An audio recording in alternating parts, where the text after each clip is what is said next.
बिस्मिल्लाहिर्रहमानिर्रहीम। अस्सलामुअलैकुम। आप देख रहे हैं 1 बाय 1 न्यूज़ HD। खबर शामिल करते हैं। थाना चक झुमरा के इलाका में हवाई फायरिंग का मामला पेश आया। सिटी पुलिस ऑफिसर गुलाम मुबशर मेकन ने फौरी नोटिस लिया। सिटी पुलिस ऑफिसर के हुक्म पर SHO चक झुमरा ने कार्रवाई करते हुए हवाई फायरिंग करने वाले दोनों मुलजिमान को गिरफ्तार कर लिया। थाना चक झुमरा पुलिस ने मुलजिमान के खिलाफ मुकदमा दर्ज करके असला बरामद कर लिया।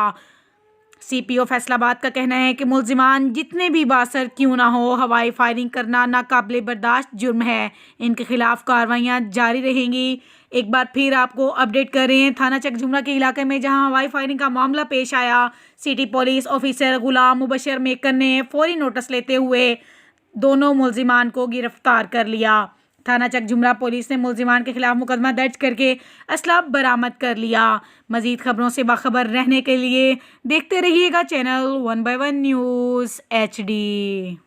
ताज़ा तरीन अपलोड्स की नोटिफिकेशन हासिल करने के लिए हमारे चैनल को सब्सक्राइब करें और साथ में दिए गए घंटी के निशान को दबाना ना भूलें।